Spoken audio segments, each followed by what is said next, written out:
Salut, c'est Gunta et bienvenue pour un petit déballage.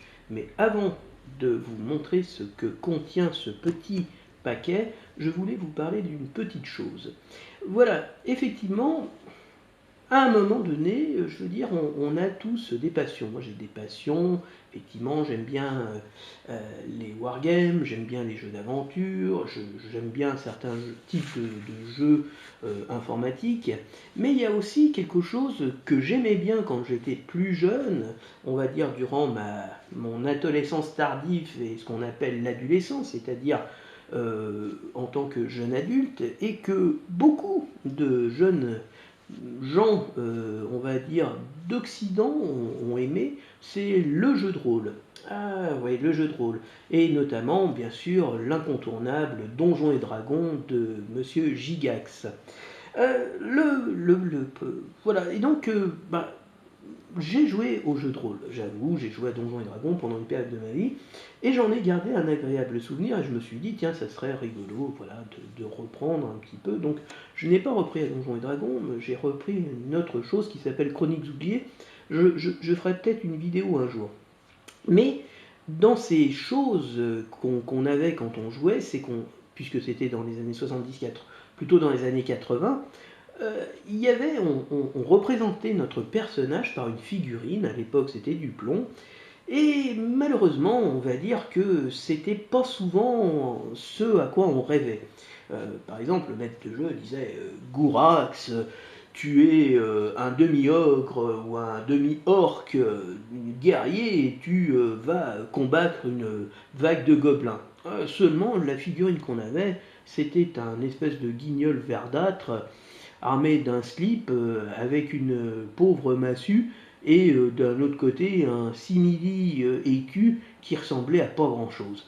Non, franchement, c'était nul. Les figurines n'étaient pas terribles. Et encore aujourd'hui, j'ai écumé pas mal les sites sur internet. Trouver la figurine qui représente exactement ce que vous faites de l'idée de votre héros, il n'y a pas. Il n'y a pas, sauf que j'ai trouvé la bonne chose. Ça s'appelle HeroForge. J'en parlerai après. Mais tout de suite, maintenant, on peut ouvrir. Hop. Hop. Alors, pour le détail, à l'époque, je jouais un nain. Voilà. Avec la liste des persos, il y a une petite. Et alors, je vous dis, c'est un grand paquet pour pas grand chose parce que c'est très très léger, là, contrairement à ce que je reçois d'habitude. Un beau truc de sac à bulles, et voici l'ouvrage. Il n'y a plus rien. Voici l'ouvrage. Alors, je vais découvrir en même temps que vous les figurines que j'ai commandées et que j'ai faites. Alors, c'est la surprise. Je vais redécouvrir avec vous à quoi ça ressemble au final.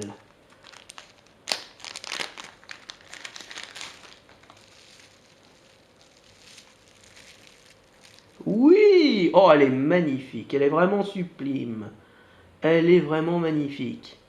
Eh bien, tata, voilà mon premier personnage. C'est un chevalier nain de Chroniques oubliées.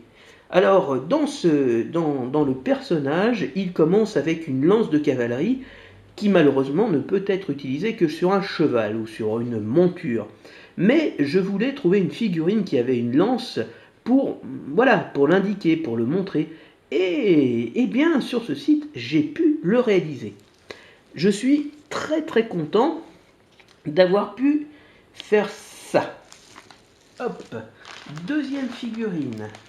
Alors en gros, j'ai roulé, enfin j'ai fait des personnages pour une petite...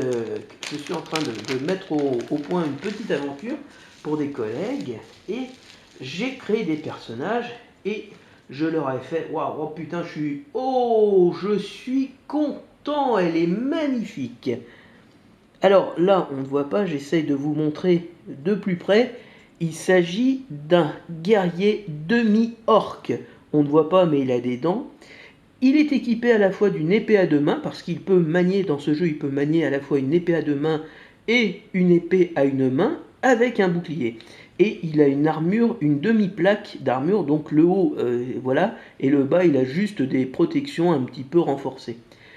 Donc elle est vraiment superbe, il a une moustache, et vraiment, par rapport au nain, vous voyez, il est quand même plus imposant. Continuons notre découverte, mais jusqu'à maintenant, franchement, putain, je les trouve vraiment magnifiques. Elles sont nickel, il n'y a pas de bavure, il n'y a pas de grosses bavures, il n'y a pas de grosses, vraiment de grosses choses. En plus, le socle, vous voyez, il est comme si c'était dans un désert ou une terre un peu aride. Ah, attention, découvrons. Oh putain, oh là là là, elle est magnifique. Regardez cette figurine. Ah, regardez ça. On voit tout de suite ce que c'est. Une tête de mort. Un bâton avec une tête de mort. Le bandeau. Un livre qui est sûrement détentrice de secrets noirs. Une potion. C'est un magicien, bien évidemment. Et c'est un nécromant. Une nécromancienne elfe. Ça n'existe pas des figurines de nécromancienne elfe. Une nécromancienne, c'est toujours une gentille magicienne. Eh bien, moi, j'ai voulu faire une nécromancienne elfe. Et regardez cette pose dynamique, elle est en pleine invocation des puissances sombres. Moi, je trouve ça vraiment super cool. Ah, je suis super content. Enfin, franchement, jusqu'à maintenant, je les trouve hyper bien réussis. Je suis hyper content. J'ai vraiment les figurines que je rêve de voir sur une table et pas des trucs qui sont adaptés à peu près et qui ressemblent à rien, quoi. Et là, franchement, je trouve ça génial. Oui. Ouh, il est tout petit. Et voilà, devinez. Alors là, vous devinez ce que c'est? Bien sûr. Il est fier de lui. Il a les pieds croisés et il tend le larcin. Son larcin. Avec une capuche, un équipement de cuir, une petite dague et une épée. Et vous voyez, ici, vous avez non pas un sabre, non pas une épée, mais un fleuret. Et qui tape à fleuret moucheté? Le voleur, qui vient de faire son forfait et qui est tout fier de montrer son butin à ses amis. Et voilà, un voleur. Le voici. Ah, elle est superbe. Franchement, j'avais un peu peur, mais nice. Ah. Et c'est la version de base. Enfin, je vais faire après le lien. Alors, la cinquième figurine. J'ouvre devant vous. Ta ta ta ta. Oui, oui, oui, oui, oui, oui, oui. Regardez ça. Regardez ça. Un luth dans le dos. Regardez. Une barde demi-elfe qui exécute une petite danse, sûrement après avoir oxy un adversaire, et qui est bien contente d'avoir réussi son forfait, un sabre, une dague, et là encore, des armes qui sont vraiment, vraiment spécifiques au personnage. Magnifique. Ah putain, je suis trop content là. Et le dernier, l'ultra classique, l'indispensable à toutes les bonnes soirées jeux de rôle réussis, l'emmerdeur fini, le curton, le prêtre.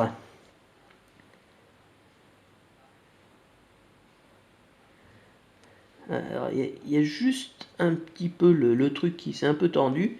Le prêtre qui brandit sa masse sacrée et qui dans l'autre a les textes sacrés aussi et qui s'apprête à renvoyer une vague de morts-vivants. Magnifique.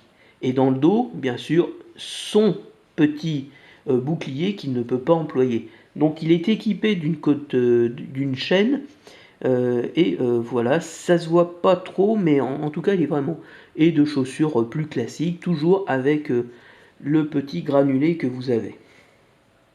Voilà, donc ça c'est la marque. Alors, Donc sur internet, j'ai cherché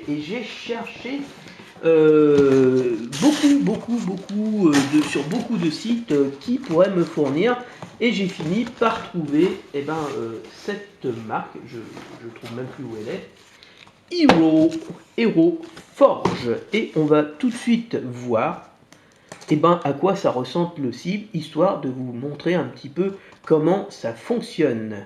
On se retrouve tout de suite après cette petite interruption des programmes.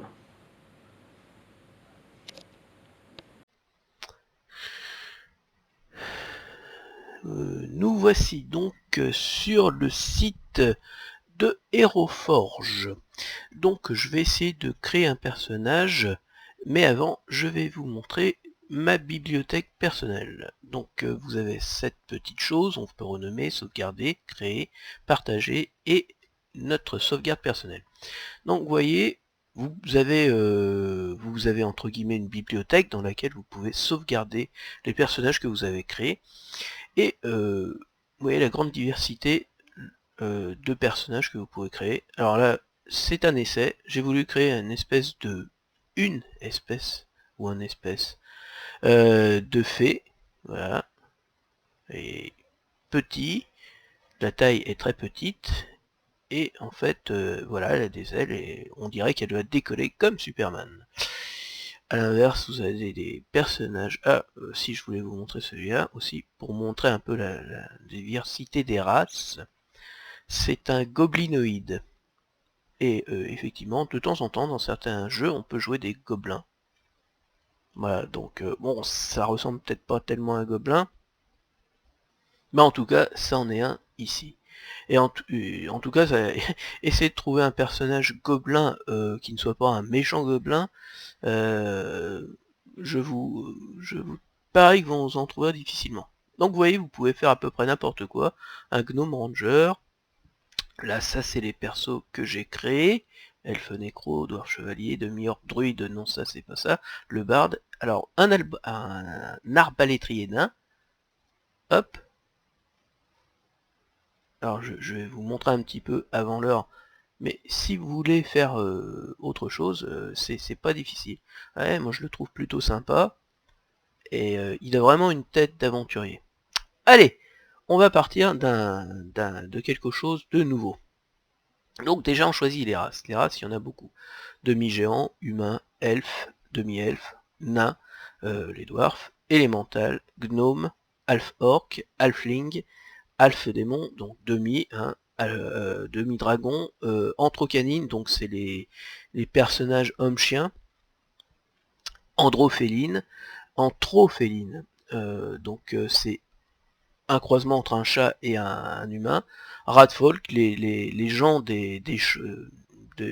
comme des rats, donc ceux qui ont envie de faire des werewolf, enfin des were-rats par exemple, des rats un peu boostés aux hormones, bah, ils peuvent faire ça puisqu'ils sont humanoïdes, des minotaures, des personnes tortues, des personnes lézards, Raven, bah, c'est le faucon, le faune, bah, c'est le satyre dans la culture européenne, c'est satyre, des forest guards qui sont des géants pour moi, des zombies, des squelettes, des gobelins, des robots, des lapins, des personnages aquatiques. euh, Pourquoi aquatiques? Bah, parce que vous allez revoir tout de suite.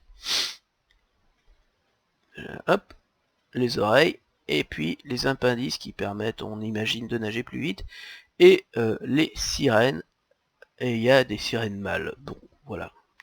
Donc on va se prendre un perso, histoire, on s'en fout un petit peu. Ah, allez, si, on va se prendre un gobelin.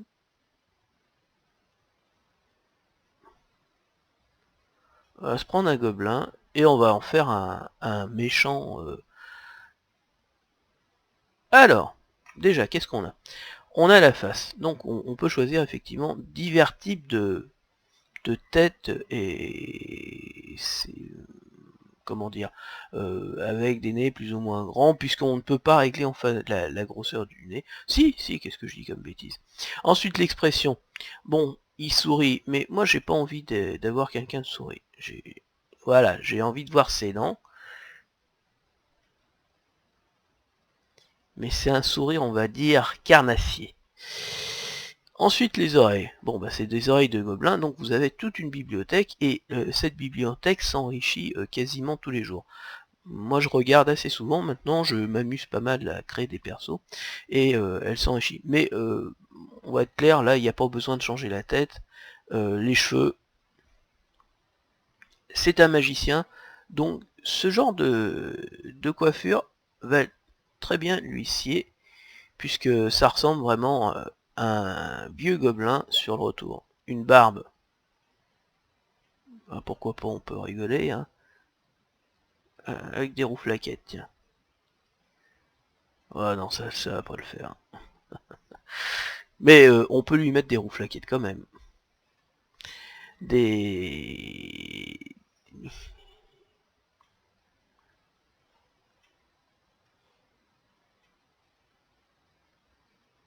Voilà.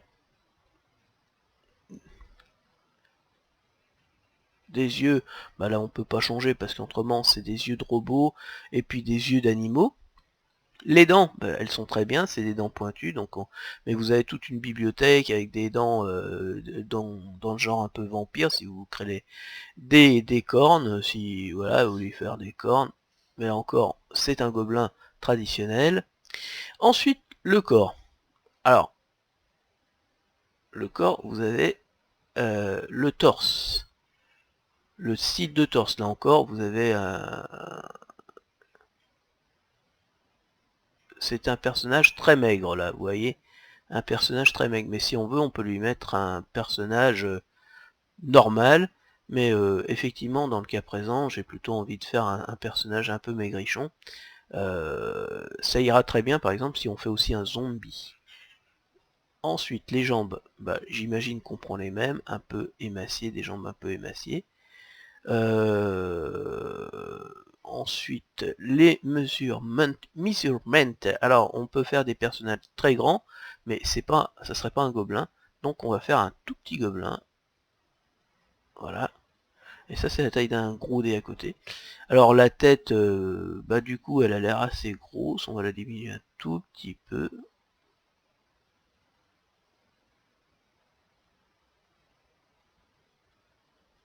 Ouais, même on peut la diminuer. On va faire un truc vraiment maigrichon. Il est vraiment un peu voûté là, parce que là, voilà, là, il est très droit, là il est très voûté. Build, c'est pour dire qu'il est costaud, c'est pas costaud du tout, c'est pas musclé. Voilà, on fait un truc vraiment très maigre. Donc Booty, alors par contre, ils ont fait un gros... Booty, c'est l'épaisseur des fesses, là aussi, hein, c'est plutôt plat comme une immense. Des ailes, il a pas d'ailes, mais vous avez différents styles d'ailes. Et si on peut dire que c'est un être démoniaque, pourquoi on pourrait pas lui mettre par exemple ce style d'aile? Voilà, il a passé un pacte. Vous pouvez créer des personnages vraiment, par exemple, créer un bad guy, un sorcier qui a passé effectivement un pacte ou qui est né d'une relation avec euh, je sais pas quelle créature démoniaque, une queue, voilà, bon, là encore, et ça c'est pas pour les personnes qui nagent. Alors ensuite vous avez l'outfit. L'outfit c'est un équipement qui est déjà, c'est un équipement, hein, donc en fait c'est une tenue qui est complète. Vous pouvez choisir Gire et ça vous permet de choisir des pièces dépareillées, on va dire, et d'aller beaucoup plus vite. Donc on va faire un outfit pour vous montrer, hein, tout simplement. Et moi je veux plutôt un magicien. Vous pourriez faire un cow-boy. Donc c'est pour ça que je dis que ça peut aller du Moyen-Âge en passant par du contemporain. Vous voyez, vous pouvez faire du moderne. Les habits, alors ça serait un peu un travesti, voilà, un détective, donc vous pouvez faire genre Cthulhu, ça passe très bien.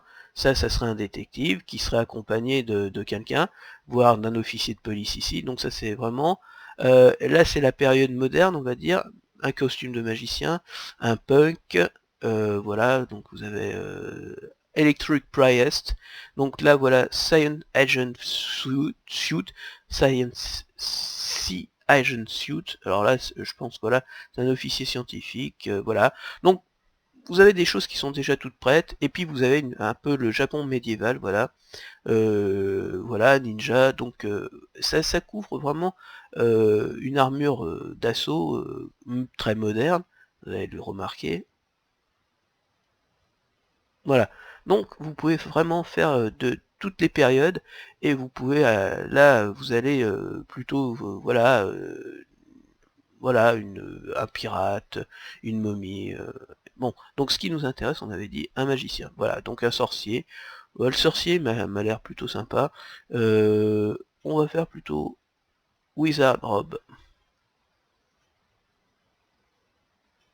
Voilà. Où ça? Parce que ça va nous permettre de voir ses cheveux, ses magnifiques cheveux. Voilà. Donc ensuite, on va lui sélectionner son matériel. Donc il peut avoir quelque chose dans les mains. Généralement, il a un staff. Alors là, Winged Staff, ouais, avec une orbe, ça me paraît sympa. Alors, soit il peut la porter dans la main, ben là c'est la droite qu'il a, hein. Soit il peut la porter dans la main gauche,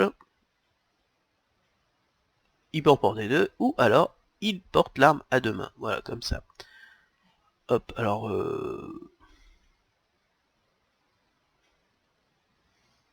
on va lui faire porter l'arme comme ça, et ensuite, vous avez les nouveautés, voilà, une lampe, un animal, par exemple, il peut avoir une chouette dans cette main-là, vous voyez. Il peut avoir des food and drinks. Il tient 2 pichons de bière, mais bon, ça fait pas très gobelin maléfique, hein. Donc on va pas mettre de...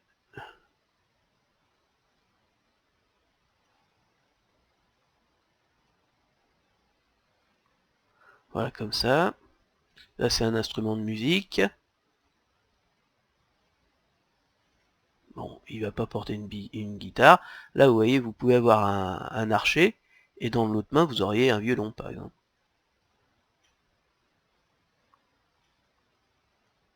Voilà. Enfin bref, je vais pas tout vous passer. Là, vous avez des armes blunt, c'est genre marteau. Là, si vous voulez jouer au ninja, des polearms, des boucliers, et voilà, des pistolets. Alors là encore, pour vous montrer que vous pouvez jouer du moderne, du futuriste, on va dire, ouais, c'est typiquement les armes qu'on pourrait jouer avec une période Cthulhu, c'est-à-dire un détective années 1900-1914. Ça fait bien le revolver de ces années-là. Et ça peut jouer aussi dans les années 1900. Si vous avez un détective américain, il peut très bien avoir un Colt ou simili-Colt. Ça, c'est vraiment un flingue qui fait plutôt moderne.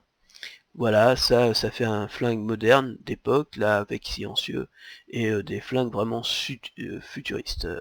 Donc des fusils, pareil, vous avez des fusils, on va dire, anciens, très modernes, 1900, ça va très bien Cthulhu, contemporain, fusil à pompe, là, un néo shotgun, voilà, Winchester, un fusil de chasse qui est, on va dire, ouvert, prêt à être armé.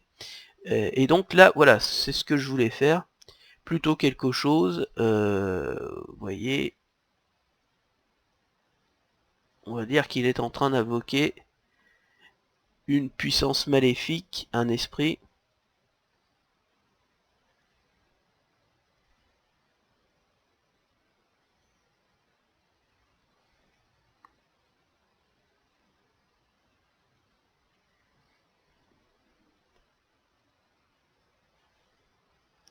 Alors, après, il faudra changer la pose. Voilà. Donc, là, équipement, vous avez différentes choses.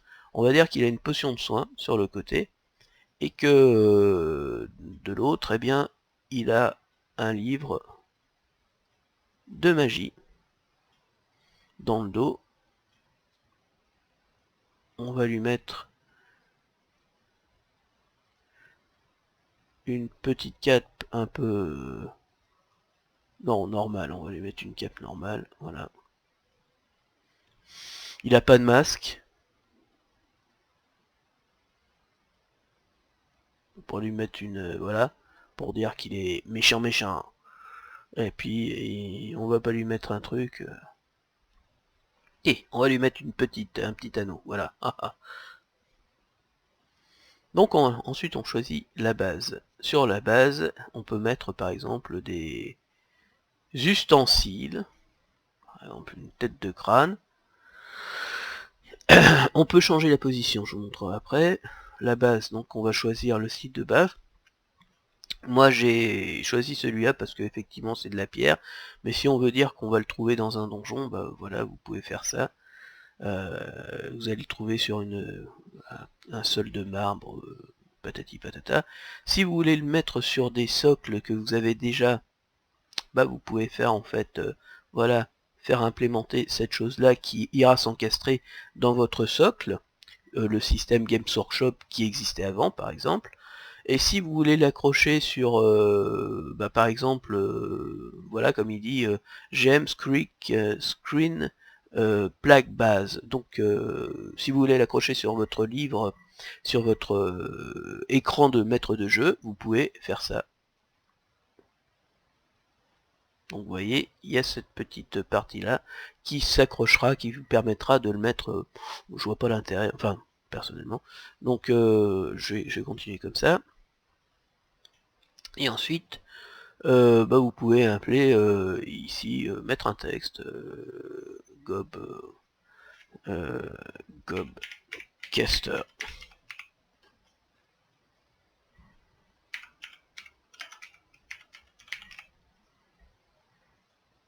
Voilà. Ok, donc ensuite vous avez une monture, vous pouvez éventuellement le mettre sur une monture. Hop, on va faire un truc un peu anachronique. Voilà, il passe et waouh, en même temps, donc vous pouvez faire, comme je vous dis, des trucs un peu futuristiques. Hop, on s'en fout. Voilà la pause. Donc la pause, elle va vous permettre de choisir une pause, et à partir de cette pause, vous allez pouvoir changer. Alors par exemple, une pause, ce que j'avais fait, voilà, il faudrait trouver un truc là qui tend le bras, voilà celui-là. Voilà, celui-là m'a l'air bien sympa, ça fait un bon truc dynamique et avec le visage qui fait c'est plutôt cool. Alors donc on va là, vous faites avancer, vous prenez ce bras là, et par exemple tout twist c'est pour le tordre, ça c'est pas le ça, on s'en fout. Bend, on s'en fout, je pense que c'est plutôt...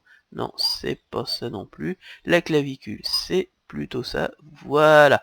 Donc là, le mec il tend la clavicule, il est bien dans le regard, et là il est en train de jeter son sort sur l'adversaire qui vient de détecter.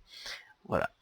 Donc là, eh ben, il vous reste plus qu'à choisir le matériel que vous voulez. Donc vous avez différents styles. Alors, quand vous pouvez simplement acheter ça, donc ça vous coûte 10 €. Si vous avez une imprimante, comment dire, une imprimante, merde, une imprimante 3D, et vous savez des trucs un peu bizarroïdes, alors je sais pas, en bronze, vous pouvez les faire en bronze, mais ça vous coûte 100 $, je vois pas l'intérêt, surtout pour les peindre. En acier, 34 $. Là encore, entre nous, ça sert à quoi? Premium plastique, alors au début je me disais, ouais ça va être cool, premium plastique, ça doit être plus solide, mais en fait quand vous regardez, glossy black. Glossy black, ça veut dire brillant, un noir brillant. Alors, j'ai horreur, moi je passe systématiquement des sous-couches blanches parce que j'ai horreur de peindre sur le noir. C'est vrai qu'il y a des gens qui adorent ça parce que ça donne déjà, on va dire, la possibilité d'avoir des ombrages naturels. Mais moi j'ai horreur de ça. Je préfère faire mes ombrages avec des encres. Donc je prends un plastique classique. Ah, vous voyez, les figurines sont faites comme ça. Et ben je prends, c'est un plastique un peu gris, mais voilà, il est mat et il est absolument pas brillant. Et donc pour ça, pour mettre l'apprêt, déjà l'apprêt tient mieux, parce que sur un plastique brillant, ça veut dire bien lisse, même un apprêt il a du mal à tenir.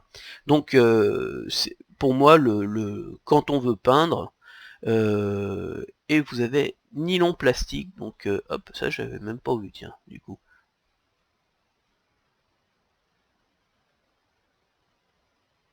Ah, c'est pour doubler la taille.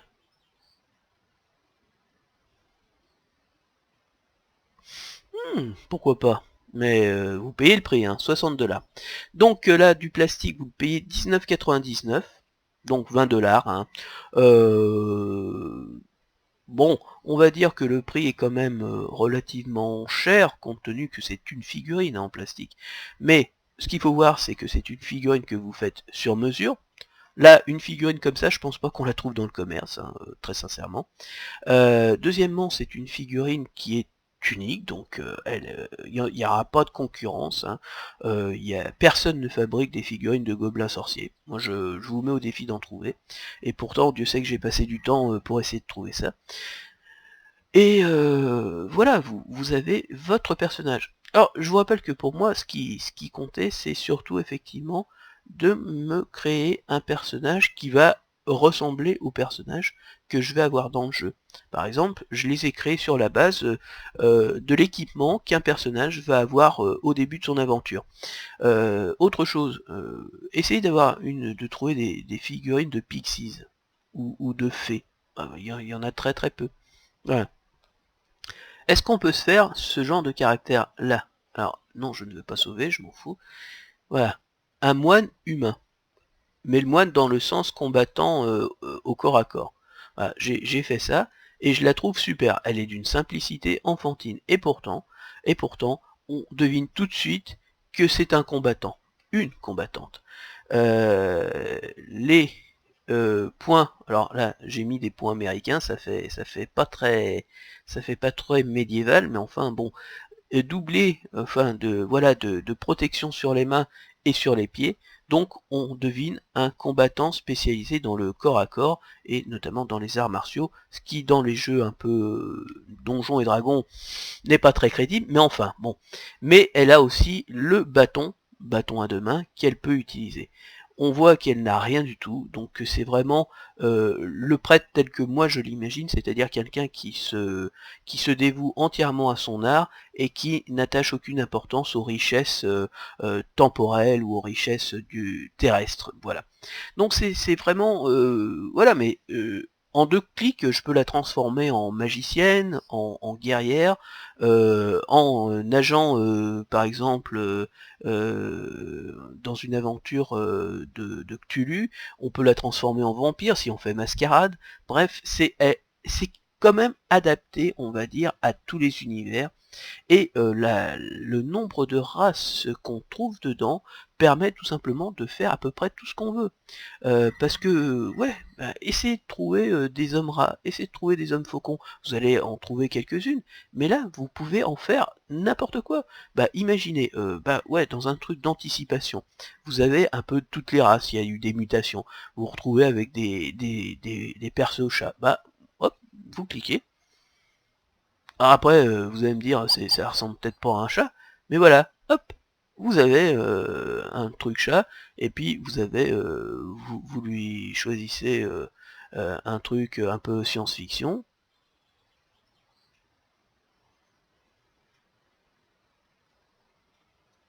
Ah non, ça va pas le faire. Euh, Si, parce que voilà, vous avez les pattes de chat, mais voilà, vous avez par exemple un ingénieur spécialisé, et puis vous lui mettez un flingue, voilà. Donc c'est vraiment quelque chose qui peut s'adapter à tous les types de RPG, et va vraiment vous créer une figure telle que vous souhaitez qu'elle soit. Et non pas un truc approximatif. Moi, comme je vous dis, ça me revient dans mon esprit. T'as un mec qui disait, ouais, alors ton barbare s'élance contre le groupe de bidules, il saisit son arme à deux mains et se jette. Mon barbare, ou ton guerrier, voilà, il est en armure de plaque, patati patata, donc tu es très résistant. Et le mec, en fait, il était avec une figurine de barbare, avec une pauvre petite masse et un petit bouclier, puis il avait un slip de peau.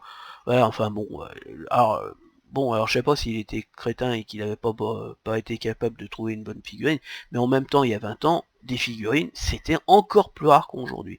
Donc c'est vraiment, pour moi, c'est vraiment un site merveilleux. Donc je rappelle le site, le voilà, hop, https://www.heroforge.com. Donc c'est vraiment un truc à visiter si vous êtes comment dire, des amateurs de jeux de rôle, quel qu'il soit, hein. Franchement je vous dis, ouais, Masquerade, si vous jouez, vous aimez bien les vampires avec des lignées comme ça, vous pouvez tout faire. Bon alors on va dire que les costumes sont assez limités, mais vous pouvez vraiment faire des choses complètement dépareillées ou trouver des costumes à votre mesure en utilisant dans la grosse bibliothèque, par exemple, de, de, de casques, d'épaules, de vestes. Il y a vraiment, je ne l'ai pas montré, mais il y a vraiment de très très nombreuses possibilités, et c'est très régulièrement mis à jour. Vraiment, c'est un site qui vaut le coup, et qui mérite le détour à partir du moment effectivement on est un peu pratiquant de jeux de rôle et qu'on aime avoir des figurines. Et bah très sincèrement, le truc sympa aussi, c'est voilà, j'ai ma figurine, et puis pourquoi pas, hein, je veux dire, hop, t'as envie de faire plaisir à quelqu'un, bah voilà. Voilà, tu lui payes un beau cadeau, ou alors tu fais en nylon plastique, et puis tu as le truc qui est 2 fois sa taille, voilà. Bon, ça sert pas à grand chose, mais ça peut faire plaisir à quelqu'un. Voilà, donc pour moi, HeroForge, c'est vraiment un site à prendre en considération quand on cherche des figurines, qu'on n'est pas enfermé dans un système de jeu comme dans Games Workshop, et qu'on est prêt à s'adapter. Le seul petit côté négatif, hein, c'est effectivement le prix, parce que le prix est quand même relativement cher, faut pas se le cacher, et par exemple là vous avez des tailles hautes, mais quand vous passez sur XL, voilà, hop, voilà, vous voyez la taille, voilà. Donc là, vous avez déjà, il faut choisir par exemple demi-géant, demi-géant, vous faites body, vous faites hop, mesurement, voilà, et là, vous faites un truc comme ça, le mec il est vraiment 45 mm. Donc là, 45 mm, vous sélectionnez le matériel, on va prendre le plastique, ça va vous coûter quand même la modique somme de 30€. Donc, il faut faire attention à ce qu'on prend, ne vous faites pas des personnages énormes à tour de bras, c'est voilà, et quand vous êtes en bronze, c'est 200$. Ouais, ouais. Mais je pense que personne ne fera des trucs à 200$, hein. Plastique premium, voilà, 39$, en acier c'est 60$, donc regardez. C'est le seul point négatif que je trouve à ce site, mais ce qu'il faut voir, c'est que on paye un service. Et moi qui travaille dans une entreprise de service, hein, puisque je suis à Orange, oui, tout a un prix. Je suis désolé de le rappeler aux gens, mais voilà, ça a un coût, et le service qu'ils nous offrent, c'est vraiment un service que je trouve unique, c'est vraiment de nous créer une figurine que les autres n'auront pas, que je ne retrouverai nulle part ailleurs, sauf si un mec fait exactement la même figurine que moi, il y aura 2 figurines peut-être dans le monde qui se ressembleront, mais pour moi ce sont des figurines uniques, avec un énorme choix de races qui me permet de me projeter dans de nombreux univers fantastiques, ou utopiques, ou dystopiques, un réglage des corps qui est assez important, un nombre de vêtements qui est énorme, qui permet effectivement de jouer dans d'éventuellement jouer dans des jeux de rôle qui vont à du classique, médiéval, voire antique, à une personne contemporaine et à des mondes futuristiques ou dystopiques, utopiques, voilà, des trucs un peu le Néo-Tokyo, Néo-Berlin, Néo-Paris, tous ces trucs un peu... la possibilité d'avoir des bases, des systèmes de base qui peuvent, voilà, qui sont différents. Vous avez déjà vos petits socles, et ben vous avez simplement à faire une petite barre en dessous.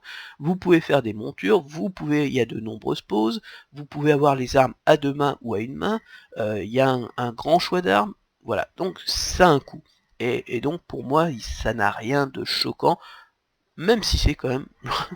J'aurais bien aimé le voir au lieu de 19, 15 euros, ça aurait été plus sympa à mon avis. Mais bon, c'est pas quelque chose qui me choque en soi vraiment beaucoup. Voilà, donc c'est tout pour aujourd'hui, à la prochaine, ciao ciao.